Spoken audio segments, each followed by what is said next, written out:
Olha, gente, hoje vamos falar de um assunto muito sério, que é esse tal, chamam de jogo, né? Da baleia azul. Mas não é um jogo, eu acho que é uma crueldade isso, né? É um traço, no meu ver, tudo bem, eu não sou médico, mas para mim é um sinal de psicopatia.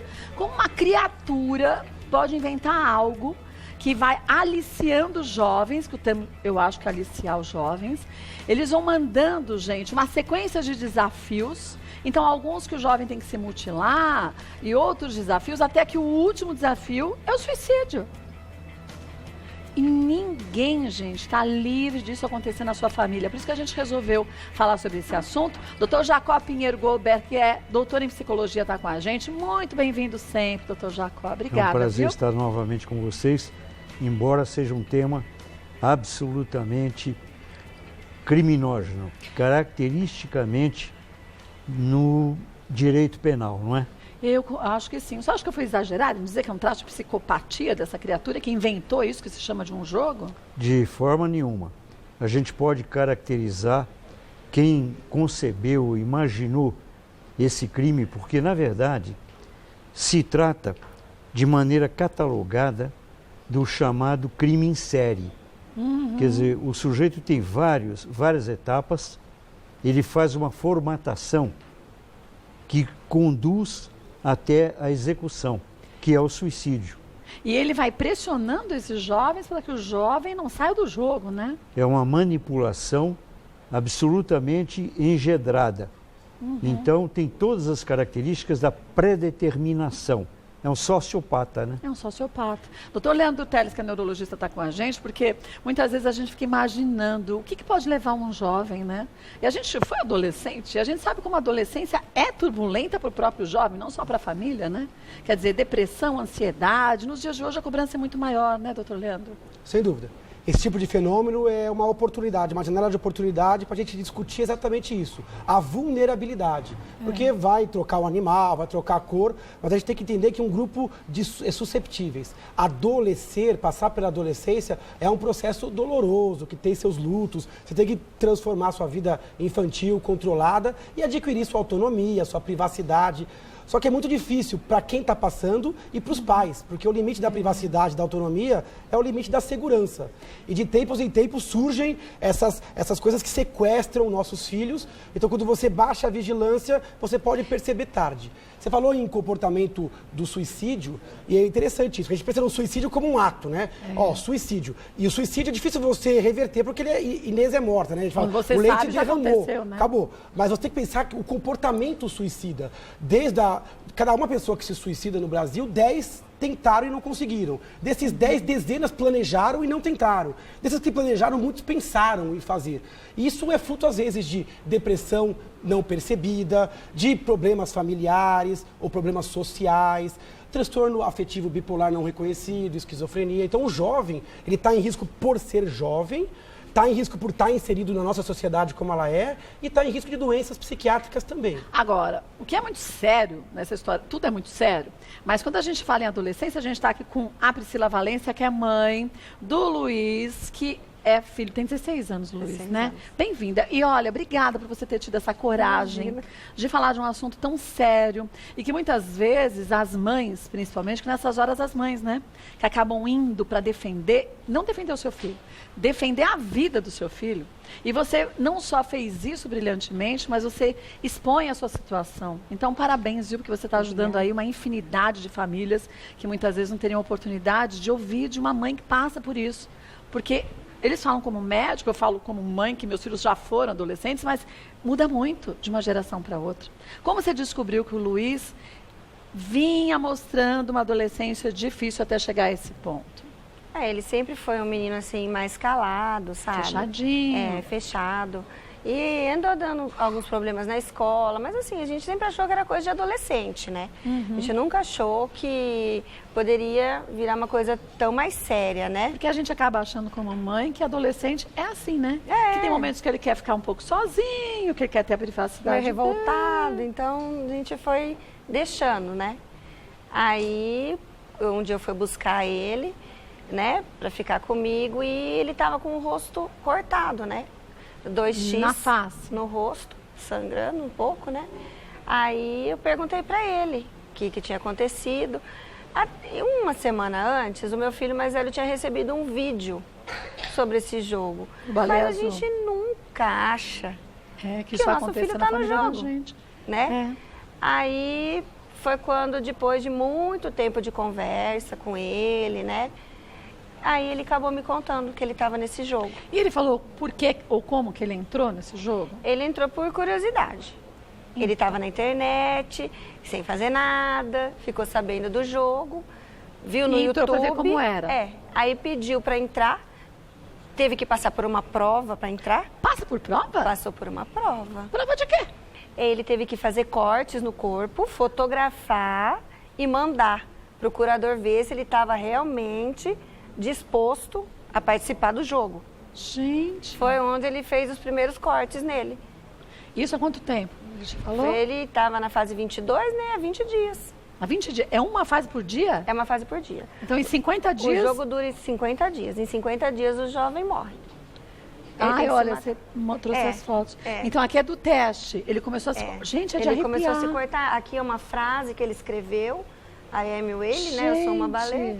Você está disposto a se matar? Sim. Ele respondeu. Mas você percebia nele algo diferente? Porque você tem outros 2 filhos. Eu tenho mais 3. Mas mais adultos, né? Eu tenho 2 mais velhos e um menor.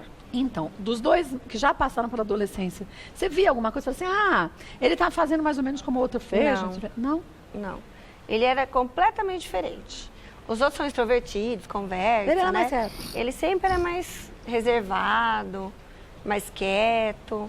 Agora, doutor Jacob, o que faz com que um jovem, porque a gente comentava aqui antes do programa começar, que hoje há uma pressão muito grande em cima do jovem, do adolescente. Na nossa época, a gente era só um adolescente. A gente tinha que ser bem-sucedido, a gente não tinha que estar fazendo planos para a vida inteira. A gente era só um jovem que estava ali testando e aprendendo algumas coisas, tinha comprometimento, tinha obrigações dentro de casa, em sociedade, tinha. Mas não essa pressão de ser o melhor. O que faz um jovem, muitas vezes, perceber num jogo como esse, uma saída para os seus problemas? Naturalmente, a gente está discutindo no viés, até por uma questão ética, mais genérica. Como você está perguntando, globalmente, qual o significado desse processo. Hoje, o jovem tem um contato com o mundo virtual. Esse é o grande fenômeno inédito, novo, para a vida do jovem. E ele circula e ele transita entre o mundo real e o mundo virtual. Isso não é muito claro para ninguém, nem mesmo para os adultos. Sim, é verdade. Existem adultos que habitam o mundo virtual. O sujeito passa 8 horas por dia vivendo o que ele não vive, ou seja, uma fantasia. Nessa hipótese, tendo má fé, como existe má fé, um processo sádico, porque antes de tudo, quem engendra isso, quem prepara isso, é um sádico, criminoso e sádico. Ele apela para o significado da falta de referência que muitas vezes o jovem tem no mundo real, e esse jovem vai para o mundo virtual. Então é como se por acaso, eu acho que esse é o ponto fundamental da questão do crime da baleia azul. O jovem pode ter a ilusão de que ele vai se matar e ele vai, como fênix, renascer. Porque é como se ele estivesse montando uma morte virtual. Quer dizer, ele muitas como vezes se ele pode não ter noção que aquilo de que fato é para valer. É para valer. Eu acho que essa questão da irreversibilidade é a questão essencial que precisa ser anotada. Não tem volta. Você passou pela fronteira do suicídio, não tem retorno. E na fase da adolescência, né, doutor Leandro, o jovem quer ser aceito pelo grupo. Então, ali ele encontra o grupo que tem os mesmos objetivos que ele. Né? E a atenção que ele esperava desse grupo, ali ele tem em prontidão. Quer dizer, as pessoas aplaudem, você se machucou, mandou a foto, você é o cara. Quer dizer, é cruel também nesse sentido, né? Muito cruel. O processo de adolescência é um processo de transformação. Então, muda o corpo, muda a relação com o sexo oposto, muda a relação com os pais. Então, a pessoa está buscando a sua identidade. Então, ela é muito comum, ela ter esse comportamento de grupo. Só que os grupos não se formam, às vezes, por uma qualidade comum. Às vezes a pessoa tem uma tendência violenta e já se associa com pessoas violentas e aquilo exacerba ainda mais algo que é negativo nele. Então, essa formação de grupos ela é muito complicada. Ainda mais, como o Dr. Jacob falou, e brilhantemente, quando o mundo virtual oferece uma alternativa de personagens que você pode viver. Então, essa confusão de como sou eu na vida social. É meio um videogame, né? Totalmente videogame. videogame. Eu tô assumindo ali um personagem que não sou eu, né? Lógico que está falando isso de maneira geral, não de casos específicos, que a gente nem conhece o caso específico desse garoto. Mas, de modo geral, o adolescente ele é cobrado no mundo real, às vezes ele tem uma frustração que ele não consegue carregar, e ele percebe até uma facilidade de aceitação no mundo virtual, mas com algum custo. Então ele pode se viciar em tecnologia, ele pode abrir mão de alguns preceitos que ele tem de base familiar. Então ele é obrigado a tomar decisões, sendo que ele não está pronto, nem com maturidade emocional, nem cognitiva. Igual você fala, um adolescente não pode comprar bebida, porque alguém não vai vender. Não pode comprar uma revista de sacanagem porque alguém não vai vender. Na internet, quem que faz esse filtro? Na internet o acesso está lá. Ele entra, às vezes vê aquela mensagem bem boba, né? Você tem 18 anos, clique em cima. E o cara vai pôr não. Aquilo é um absurdo. Então, assim, como é uma coisa muito nova, esse tipo de fenômeno, tipo baleia azul, é uma oportunidade para a gente rever tudo isso. Que tipo de vigilância e cuidado. Porque adolescente tem que ser tratado como adolescente, que é privacidade, mas com segurança, né? Autonomia progressiva com maturidade. Senão, casos como esse vão se repetir. Mas, sinceramente, isso muda tão rápido. Hoje a gente está falando da baleia azul, daqui 15 dias pode sair outro negócio completamente... Isso aqui já é terrível, mas mais terrível ainda e a gente nem sabe. Né? Quer dizer, você tinha ideia dessa tal dessa baleia azul antes de você ver o vídeo? Nossa, ainda quando eu vi o vídeo, eu fiquei assim, horrorizada. Né? Eu falei assim, mas será que tem algum caso no Brasil? Mal sabia você. Daí uma semana eu descobri que o meu filho estava no jogo. E ele falou para você que participava do jogo? Então, depois de muita conversa, ele realmente falou. Aí ele se estava se preparando para tomar banho, ele voltou aonde eu estava e falou, olha mãe, os cortes. E me mostrou, me explicou como funcionava o jogo, né? Aí ele foi mostrando as fases, foi me contando e ali ele foi se abrindo. E é ali que eu pude começar entender, a pensar, né? como que eu ia ajudá-lo, né? Agora, doutor Jacob, quer dizer, o filho dela, o LF, mostrou, contou para a mãe, mostrou os cortes e tudo mais. Não é um pedido de ajuda inconsciente, muitas vezes, isso? Não falando, obviamente, de maneira específica, não sei se mas de uma forma de geral, uma forma né? geral. Como disse o doutor, o jovem, por si só, nessa faixa etária, ele busca limitar, delimitar, marcar com nitidez a sua identidade. Quem sou eu? Que papel eu faço no mundo? Que importância eu tenho? E nós sabemos que a gente vive uma era do anonimato. Ninguém tem um nome próprio, todos nós somos RG, CPF, e o jovem busca um momento, um tempo e um espaço. O espetáculo, e a gente vive no momento do espetáculo, o show, tem um fascínio extraordinário sobre a fantasia do jovem. Ele quer acontecer, que o mundo saiba que ele existe, mesmo que isso possa custar dor, sofrimento, angústia, a vizinhança do crime, a transgressão e até a morte. É nesse aspecto que é preciso educar. Educar para a vida. Avisar nitidamente que existe uma barreira, existe um limite à onipotência do jovem. Quantas vezes em filmes a gente percebe, é muito comum isso, todos vocês já viram, um sujeito despenca num filme de terror pela janela e ele volta. Mas é um truque cinematográfico, ele não volta. Quem despenca pela janela morre. É esta realidade que precisa ser exposta para o jovem. Quer dizer, muitas vezes a gente acha que o jovem tem essa noção, mas na prática a gente vê que não é bem assim, Exatamente. Né? Ele confunde o concreto com o abstrato. E como a gente cresceu num mundo que não tinha internet, né, nada disso, o concreto era só o concreto. O abstrato era só abstrato, não se tinha essas confusões. Por isso que eu acho que essa é uma geração que os pais têm que aprender cada vez mais e aprender a nova forma de educar seus filhos, né? Exatamente. Né, Priscila? Tem que aprender, porque Tem que aprender. hoje... Porque assim, a gente trabalha muito, então a gente está muito focado em quê? Em dar as coisas boas para os filhos, né? E eles têm internet, eles têm uma roupinha boa, tem uma celular. casa, tem o celular, estão felizes, estão indo na escola. Então a gente acha que está tudo bem. Só que então não, né? a gente continua.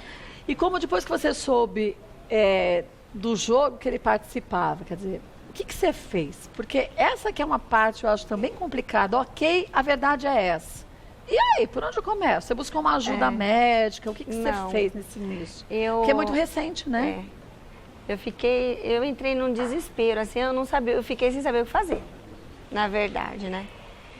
Aí eu fiz um depoimento e postei o depoimento com as fotos. Nas redes sociais? Nas redes sociais. Alertando as outras mães. Para os meus amigos, as minhas amigas, que têm os filhos da mesma idade do meu filho. E nisso foi uma explosão, né? Aí, através desta postagem, deram para ele um tratamento neuropsiquiátrico e ele também ganhou curso profissionalizante, né? Então, assim, muita gente ajudando, mas também foi, assim, uma porta que apareceu tantos casos. Que você também não tinha nem ideia. Em Bauru mesmo, de pais descobrindo filhos. A partir do que você pôs do seu filho. E achando filhos cortados e jovens que se mataram, né, e que estão internados. Então, assim... Olha, só em Curitiba foram 5 tentativas, 5 casos de tentativa de suicídio. Quer dizer, quantos não conseguiram completar o jogo, né? Em Botucatu conseguiu, morreu. Aí em Jaú o menino continua internado, está com 13 anos. 13 anos, gente. Para mim é uma criança, 13 anos. Na segunda-feira outro jovem tentou. Que a morte é um assunto tabu na nossa cultura. É verdade. É preciso começar a falar sobre morte desde a infância. Eu tenho um livro, A Clave da Morte, e eu fiz o prefácio da História da Morte no Ocidente. Nós acabamos tratando agora a morte como se fosse algo oculto, proibido, clandestino ou obsceno. Não é. Não. A morte faz parte o tempo inteiro da formação do nosso caráter. Aprender a lidar com a morte, informar a criança, o adolescente, é uma maneira também de habilitá-lo a entender a morte, como você bem disse. E, doutor Leandro, como fazer isso, né? Quer dizer, de uma forma prática mesmo. A gente está falando de depressão. A gente vê crianças hoje muito pequenas e deprimidas, né? Quer dizer, como os pais ficarem alertas a esses primeiros sinais que se percebe na criança ou que só se percebe depois no adolescente? Pergunta excelente. Hoje a gente tem uma epidemia de quadros de depressão, de vários tipos, de várias intensidades. Antigamente a gente reconhecia mais a depressão mais grave. Hoje em dia a gente tem formas mais leves de depressão. E antes de 1960, 70, pouco se falava de depressão em criança e adolescente. Depressão era um problema de adulto. E olha hoje lá, em dia né? a gente sabe que não. Hoje em dia a gente sabe que crianças adoecem com depressão, jovens têm um fator de risco importante por esse desamparo que às vezes surge, esse desamparo afetivo, numa fase onde ele precisa desse suporte. Então, às vezes, ele já carrega uma tendência biológica, genética a ter um transtorno, acaba passando com um sofrimento desamparado a ter que tomar decisões e ter que lidar sozinho com algumas frustrações e ainda é bombardeado por essa internet. Né? É curioso a internet, porque a mesma internet que leva para o jogo é a mesma que salvou, né? O problema não é a tecnologia, mas é o uso que se faz. Dela, que né? foi o Facebook depois que salvou o menino, né? E que hoje trouxe todas as oportunidades e tal. Então é o uso da internet. Agora, a depressão na infância e na adolescência é um pouco diferente do que no adulto. Porque a criança, às vezes, ela não consegue verbalizar a melancolia, a tristeza. Tem que olhar o comportamento. E para olhar o comportamento, tem que estar junto. Tem que ter tempo. E não é aquele tempo de estar junto, mas sem se comunicar. Porque às vezes está junto com o adolescente, mas ele está com fone de ouvido, está no WhatsApp. Só o corpo presente, só o corpo. O espírito já está em outro lugar. Então, você precisa desligar o fone de ouvido, almoçar, conversar. Você precisa, às vezes, se colocar no lugar dele. Lembrando que é uma relação que tem uma hierarquia, né? Você não é pai e ele é aquela filho. coisa de amizade. Eu sou amigo do meu filho. Não. Você pode ter uma parceria, mas não é amizade. É uma parceria assimétrica. Só que de vez em quando é lógico que você vai ter que trazer ele para o seu mundo, você no mundo dele, até porque ele está amadurecendo, né? Você com experiência. Agora, soltar um jovem é como soltar uma pipa, às vezes eu penso, né? A pipa, quando ele é pequeno, a pipa está visível, está pertinho. Quando ele vai crescendo, a pipa está bem alta. Vai dando fio, né? Você vai soltando. Só que o bom cara que empina a pipa, ele sabe que de vez em quando ele tem que dar um totozinho, né? Ele tem que puxar para sentir que tem uma conexão. E quando a pipa foge, ele direciona de novo. Então, a pipa tem que soltar, porque ela vai ter que voar sozinha. Filho, você vai ter que soltar mais, dando aquele controlinho. Só que às vezes, né? Kátia, eu percebo que às vezes a gente perde a conexão com a pipa e não percebe. E quando a gente vai puxar, a pipa já foi. O fio quebrou. O fio quebrou. O seu filho foi por um caminho e você não percebeu. Não faltou nada. Às vezes faltou tempo, faltou diálogo, faltou alternativas, faltou ter percebido o probleminha lá no começo. Porque o comportamento suicida, como a gente falou, é a ponta de um grande iceberg. É a via final de uma perturbação. Porque o ser humano, ele nasce apegado à vida. E, de repente, ele perde uma das coisas mais fundamentais, né? É como se a vida dele perdesse a importância para si e para o mundo.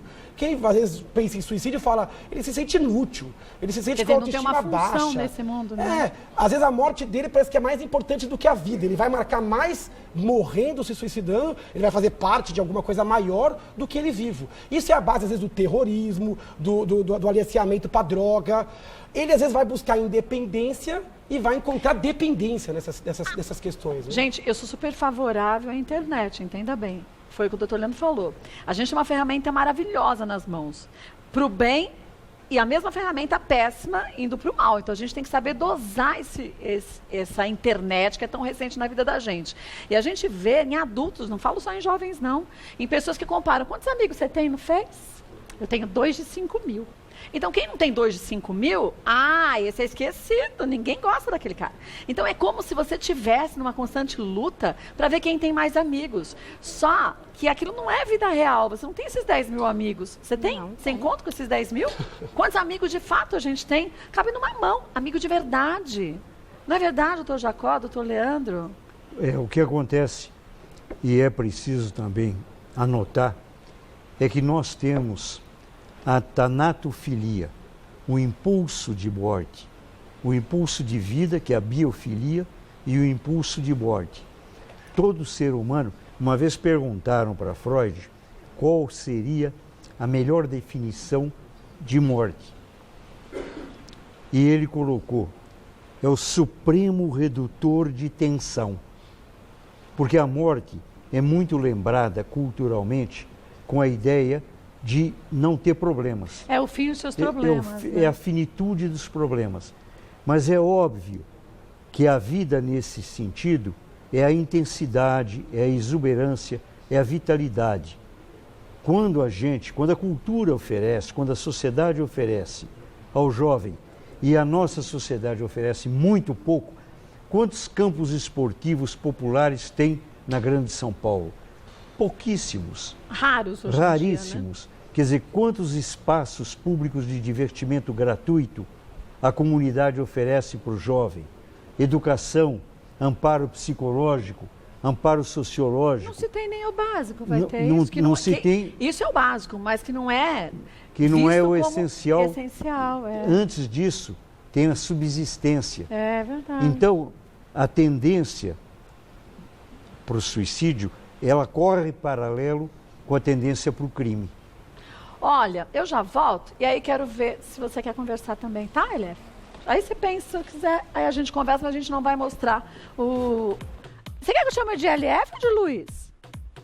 Voltando hoje, estamos falando sobre o desafio, esse jogo terrível que é esse tal desse baleia azul. Vou conversar com o Luiz, a gente não vai mostrar, ele é menor de idade, mas queria saber do Luiz, o que te levou a entrar nesse jogo? Eu sei que tua mãe deve ter feito essa pergunta milhares de vezes, mas toda mãe, todo pai acaba perguntando isso, né? O que te fez entrar no jogo, Luiz? Sim. Eu entrei mesmo. Nada me fez entrar, foi eu que quis. Mas assim, levado aqui a curiosidade? Curiosidade e ao mesmo tempo ver até onde eu conseguiria chegar. É assim, tipo se fosse uma corrida, vamos dizer assim. Sim. Eu falo, Luiz, vamos correr? Vamos ver quem bate a mão lá primeiro? Tipo um jogo assim. Uhum. E aí você fase a fase, você parou na 22. Sim. Fase a fase, você ia se sentindo mais forte porque você estava superando aquela fase que parecia difícil. Era mais ou menos isso? Era mais ou menos isso, mas eu também sentia medo e ansioso do próximo desafio, que seria. Mas era tipo um medo de... Pode ser uma tolice que eu vou te dizer. De montanha-russa, aquele medinho que dá, ou medo de verdade, medo? Você via que você estava correndo risco ou não? Sim, eu via, mas como o doutor disse, a gente ficava cego.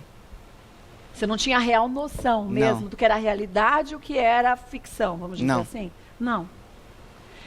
Você conhecia outras pessoas que também participavam? do Sim, jogo? sim. Tinha 10 da minha cidade no grupo. Da sua cidade, 10?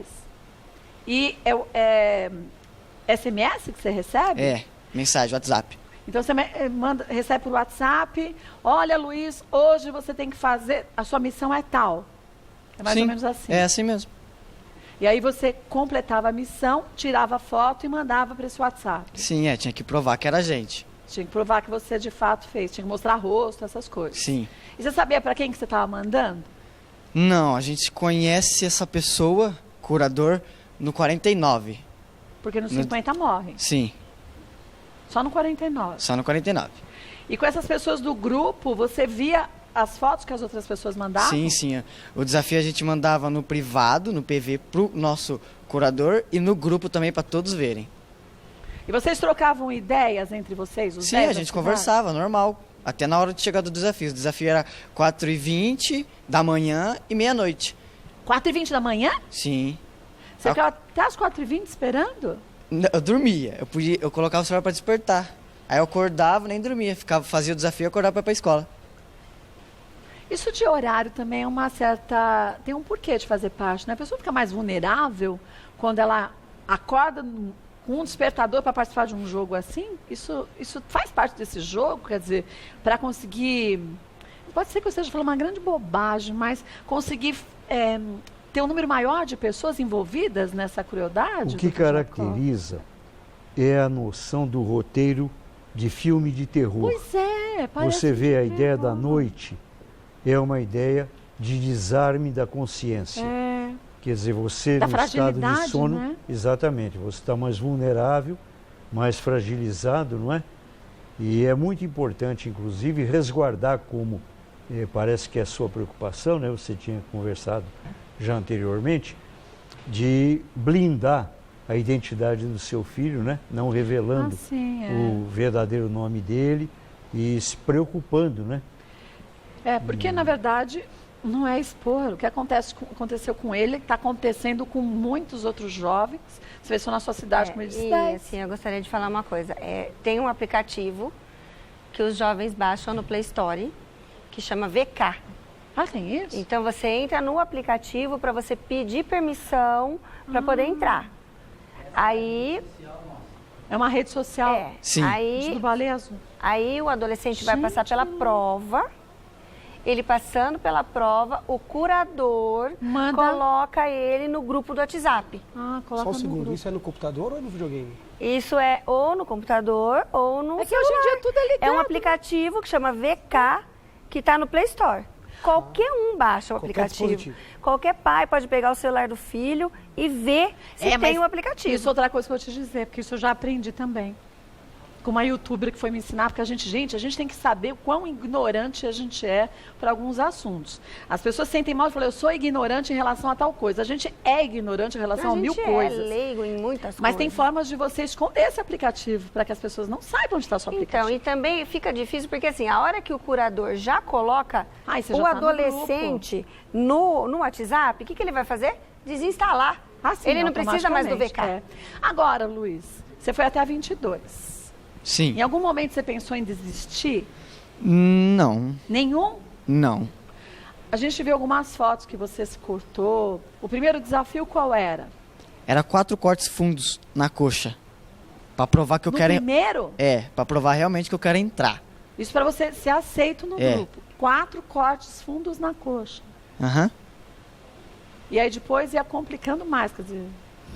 No segundo, depois entrou pro grupo e os outros também eram mais ou menos parecidos? Sim, a maioria de cortes. Assistir filmes de terror, ouvir músicas de louco. Então tinha se cortar, assiste filme de terror tal, escuta música tal. Algumas respostas que ele dava, o curador também tinha que cortar na pele, Quando eu responder vi como lá, sim, você né? pode, você está disposto mesmo a morrer? Sim. Então muitas respostas ele tinha que Gente, eu vou te dizer uma escrever na coisa. pele. O doutor Jacob falou da diferença entre o que é real e o que não é real, mas parece que isso nem é real, você concorda? Não entendi a pergunta. Parece que nem é real um negócio desse, você não imagina que isso possa existir. Parece coisa de filme. Filme de terror dos piores. Isso é muito sério. Como eles não sentem dor. Sente dor. Mas é muito bom denunciar claramente. Sim, claro. Que o que nós estamos discutindo e tratando aqui é de crime. Isso é crime. Eu acho muito bom qualificar como crime, Sim, para né? que todas as pessoas fiquem atentas.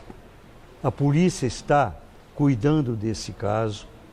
Existe uma investigação ampla em relação a esse crime, para que não se banalize a questão. Ai, gente, não pode banalizar. É preciso um negócio tomar muito desse. cuidado, exatamente, verdade. para que não exista a ideia de que se trata de um divertimento. Eu fiz um trabalho, inclusive, deixando muito claro que era importante a gente minimizar a ideia de um jogo, porque não é um jogo. Não um jogo. Um É chamado jogo- de jogo, né? Mas exatamente, isso não é um mas é jogo. preciso retirar esse conceito de jogo. É o crime da baleia azul. Porque quando você coloca qualquer jogo, permite ganhar ou perder. Esse jogo não tem vitória, só tem derrota. E a derrota significa a morte, que é o crime mais grave previsto no Código Penal. Então, não é possível a gente transformar isso em etapas, porque senão dá uma impressão, inclusive, de sucesso. Cheguei Sim. lá. Mas por isso que eu finalmente perguntei para o consegui. Luiz se ele se sentia vitorioso a cada prova cumprida. Porque a gente vê como mexe com o subconsciente desse Muitas jovem, vezes, né? Kátia, eu já fui procurado por pessoas em processo de depressão e de angústia, e o sujeito chega e diz assim, sabe, na última hora eu não tive coragem de me matar. Não é coragem de se matar. Você não teve a covardia É verdade. de se matar. Coragem nós temos que ter para viver. Viver, segundo Guimarães Rosa, é que é difícil. É verdade. E o jovem tem que ser chamado para essa grande luta, a epopeia da existência, de viver, não de morrer. Morrer é covardia. É covardia, E é tem que verdade. ficar classificado dessa maneira, porque, em geral, o jovem tem uma tendência natural para se identificar com o herói. E o herói é aquele que luta para sobreviver, Aquele que vive, né? que é aquele que vive, E que não se entrega às que dificuldades. não porque se entrega às todo mundo dificuldades tem, né? naturais da É vida. verdade. Agora, ao mesmo tempo, enquanto a gente conversava aqui, muita gente entrou nas nossas redes sociais dizendo que, assim como a Priscila, descobriu que seus filhos estavam participando desse crime da baleia azul. Vamos corrigir agora de jogo Isso para mesmo. crime. Esse crime da baleia azul. E que, gente, hoje é baleia. Amanhã pode ser passarinho, pode ser qualquer coisa. Não importa o que seja. É o esqueleto da história do crime, com um nome bonitinho ou feiozinho que vier. Quer dizer, é isso que a gente tem que ficar muito atento. E é isso que a gente tem que buscar, gente, que sejam punidos. E aí não adianta falar, começou na Rússia. Não importa onde começou, onde terminou. O negócio que está aqui. Então é dentro do nosso país, na nossa legislação, que a gente vai ter que fazer valer, né? E proteger os nossos filhos, né, doutor Jacob? Exatamente. E parece que existe já uma operação em grande escala para encontrar os responsáveis. O fundamental nessa história é encontrar o mais logo possível quem são os responsáveis por esse crime. É a mesma coisa não. É muito mais grave do que acontece com outros crimes, por exemplo, da pedofilia, Sim. aliciamento através de sexo e assim por diante. Esse é o mais grave de todos. É um problema da sociedade brasileira que tem que ser enfrentado e tem que ser punido com a maior severidade. Gente, só fazendo uma parte, o doutor Jacob não está minimizando os outros crimes, não. O que a gente está dizendo aqui é que pedofilia é crime? Tem que ser combatido. E aliciamento de menores é crime? Tem que ser combatido. Mas nesse momento, a gente está com um momento sério, que é de descobrir de onde começa essa história, né? Claro. E terminar Todos eles, na punindo. realidade, o crime dessa natureza, todos eles, na realidade, corresponde sempre a uma mentalidade perversa. Sim. O criminoso, como disse o Doutor querido amigo, ele é filogeneticamente preparado para o crime. Ele, de alguma maneira, vai sempre engendrar um processo destrutivo. É constructo ou destructo. Ou a gente constrói a nossa vida, ou destrói a nossa e a do outro. Pode ser através da pedofilia, da maneira que for. Sim. Agora, esse induzimento ao suicídio, só para qualificar em termos do Código Penal, isso que acontece é referido como induzimento ao suicídio. É um capítulo grave do Código Penal. Não é homicídio? É, Se eu fico te induzindo a você se matar, não é uma pode ser? figura Não é? correlata. Você foi na polícia, Priscila? Então, Quer dizer, eu como você acha que foi? Fui na polícia e ela falou assim que não é para fazer o BO é apenas mais um caso. Mas é de caso em caso. Mas que a é gente de tem uma então, multidão, aí né? juntando esses BOs, são vários casos, mas que aqui em Bauru não tem investigação para crime cibernético. Então, assim, eu fiz o BO, mas não... É mais um caso que eles estão investigando, entendeu? E, assim, sobre o curador, os administradores, o que eles fazem? Eles nunca é o mesmo. Ah, sim, porque isso não é fácil de você identificar. Então, assim, quando meu filho chegou na 20ª fase, eles já estavam induzindo o meu filho a ser um curador. Ah, então quem participa vira curador junto? Quem participa vira curador. Então, você nunca vai achar um curador. Então não tem um curador? Não tem um curador. Não tem um mandante? Não, eles vão passando isso daí pra frente. Você nunca vai então achar você começa, aquele que manda. Depois você é curador, eu começo, eu sou curadora. Aí você vai pôr eu de curadora, onde eles vão passar um grupo pra mim. Né? Gente, aí, quando uma pessoa do grupo de confiança está fazendo tudo certinho, está no 20º de novo, 22º, aí eu vou pegar e falar, você não quer ser curador? E eu vou te dar mais um grupo. Então, isso... Mas e você continua até você completar os 50? Só que muitos jovens não chegam nos 50, por quê? Porque tem fase de subir no telhado, o jovem cai e morre de tomo do telhado. Tem... Ah, e a história do gás, que liga com os pais dormindo. Tem várias fases que os adolescentes morrem muito antes de chegar no fim. A fase 22, ele teria que subir num telhado e tirar uma foto lá de cima, da ponta do telhado. Ele poderia muito bem cair de cabeça lá e morrer. E ninguém sabia o que tinha acontecido. Como tem vários adolescentes sendo investigados, mortes que não são esclarecidas. E pode ser disso. E e está relacionado ao jogo. Ao crime, né? Ao crime. Ai, gente, é muito triste. É difícil de imaginar, né, doutor Leandro? Quer dizer que um crime como esse pode estar dentro de tantas famílias sem os pais nem percebendo o que de fato está acontecendo. Porque a Priscila começou dizendo um garoto de 13 anos. Quer dizer, pode ter criança de 10, pode ter criança de 9, pode ter criança de 11, de qualquer idade. O garoto que está internado em Jaú, no Hospital Perlage, tem 13 anos. 13 anos. O que tentou se jogar do viaduto em Bauru segunda-feira, 17 anos. Daí a menina que a mãe achou desmaiada, cortada, 12 anos. A gente pensa numa criança de 9 anos, 10 anos, 11 anos, 12 anos, uma criança. Você não vai achar que tem esse risco, né? Acho que é uma realidade também para a gente pensar como pais, né, doutor Leandro? Sem dúvida nenhuma. Esse tipo de exposição não pode chegar a pessoa sem maturidade.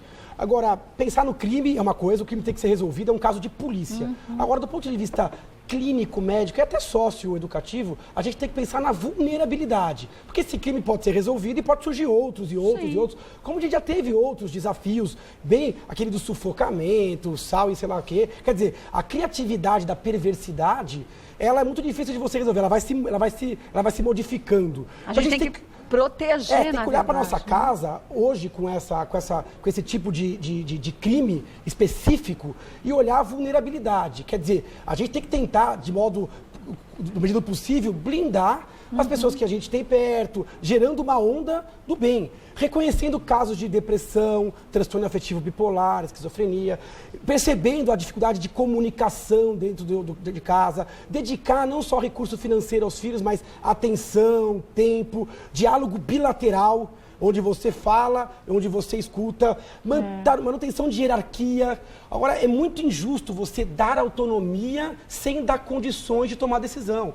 Isso é um completo absurdo. Esse negócio de internet, que ninguém sabe a senha, né? Ou livre, essa coisa da falta de obrigações, aquele adolescente que às vezes cresce desmotivado, ele se sente numa sinuca, né? Ele fica com pouca alternativa. De repente surge uma alternativa criminosa, que pode ser droga, que pode ser violência, pode ser uma torcida organizada. Pode ser tudo isso junto. Pode ser tudo isso junto, pode ser isso. Então, a gente tem que olhar a vulnerabilidade. A gente tem que dar aos nossos jovens ferramentas psíquicas, técnicas, espaço. Por isso que ele falou do campo de futebol, falou, nossa, é uma coisa simples, né? Às vezes é mais fácil ter Wi-Fi na cidade inteira do que ter um campo de futebol. E na praça tem Wi-Fi livre, aberto para povo. E participa dessa discussão não é só o pai, é o familiar, é o vizinho, é a escola, é a igreja. Quer dizer, todo mundo que participa da sociedade tem que discutir isso.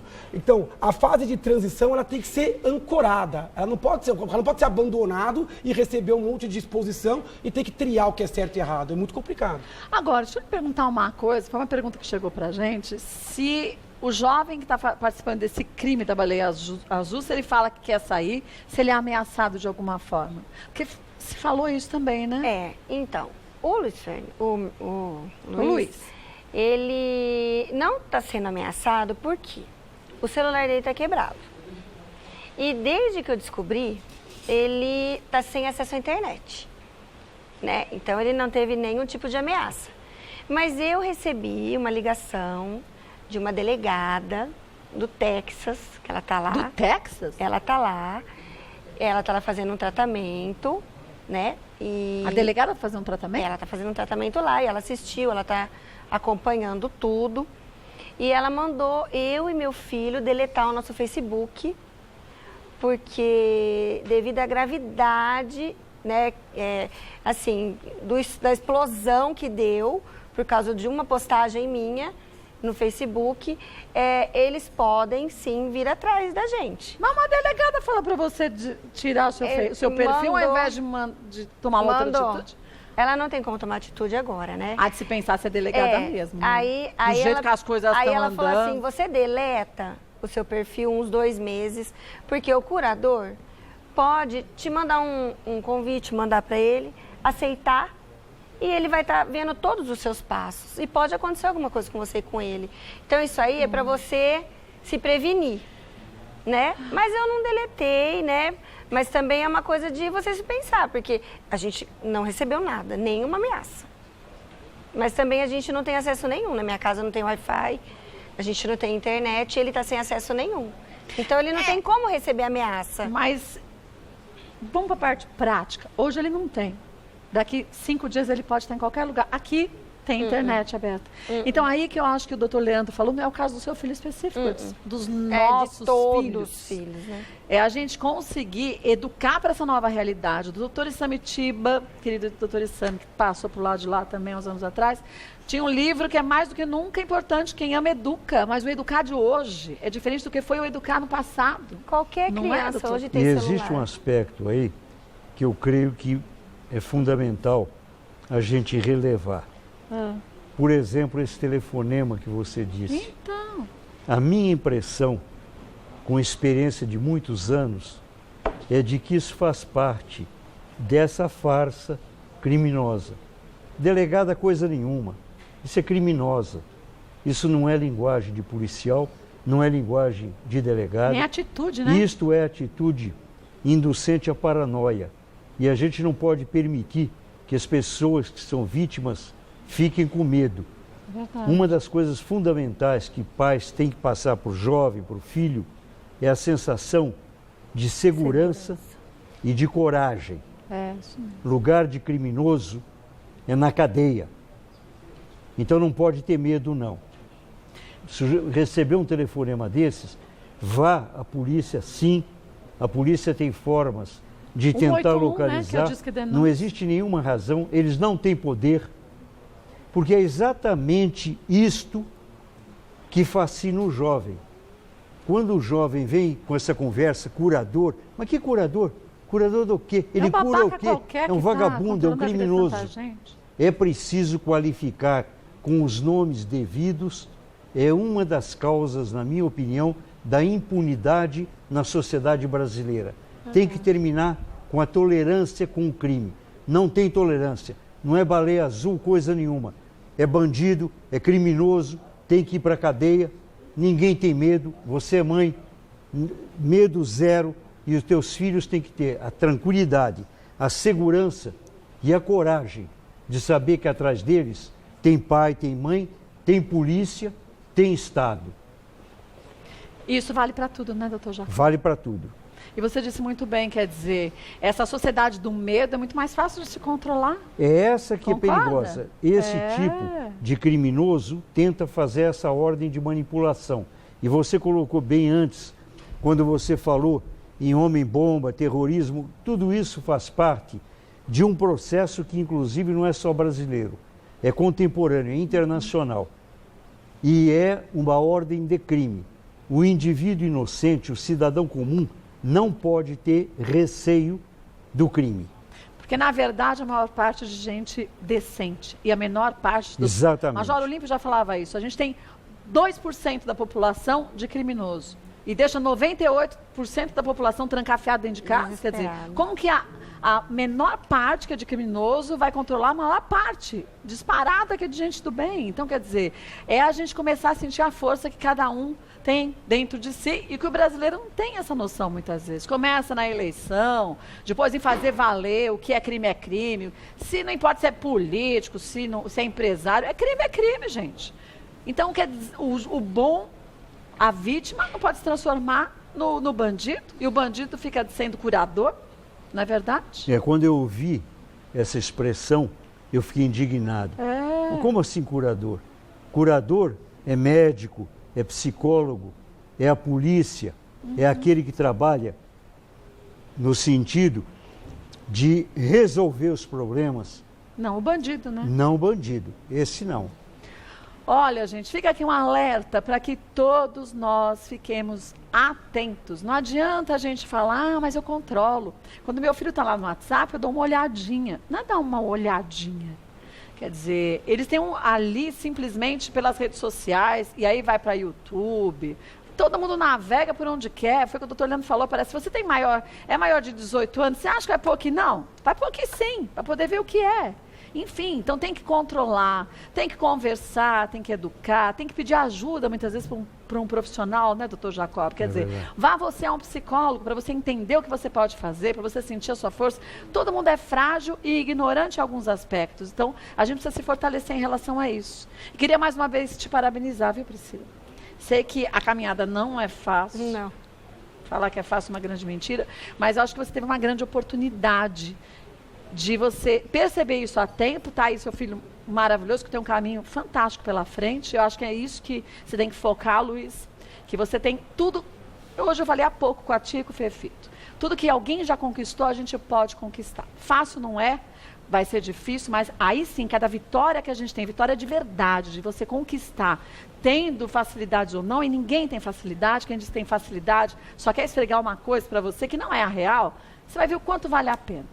Você vai ver que daqui 10 anos a gente se encontra, você vai estar muito bem e olhando para trás como um grande aprendizado, como tem que ser, né, doutor Jacob? Talvez no Ministério Público pondo na cadeia bandido. A gente nunca sabe o dia de amanhã, né? Exatamente. É verdade. Queria parabenizar mais uma vez o seu trabalho, doutor Jacob. Sabe que eu sou sua fã, né, de hoje, não? Vou passar para vocês o telefone do doutor Jacob, que é o 0 operadora 11 3256 6937. Mais uma vez, doutor Leandro Teles, obrigada, viu? Eu que agradeço. Também sou sua fã, já estou aqui rasgando seda. E olha, e é de profissionais assim que a gente precisa, gente, que orientem, que informem, mas que estejam ao seu lado. Então, fale abertamente, não tenha vergonha de expor o problema que você está passando e busque uma ajuda de um profissional. Doutor Leandro Teles, o site é leandroteles.com.br.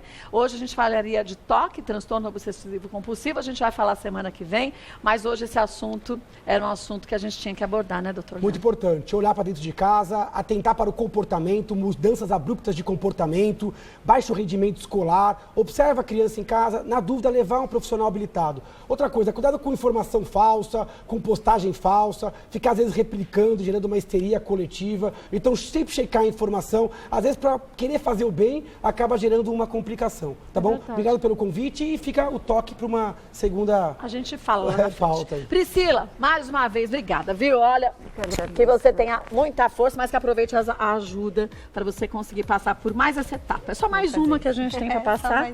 E que você está servindo também como instrumento para muitos pais, muitas mães, que não teriam essa força que você tem de colocar a cara na TV e falar, eu estou passando por isso e agora eu vou começar junto com meu filho um novo caminho. E muitos outros casos apareceram, né? Graças a Deus. Então a gente tem que ajudar, né? É verdade, parabéns, viu? Imagina. Conte sempre com a gente.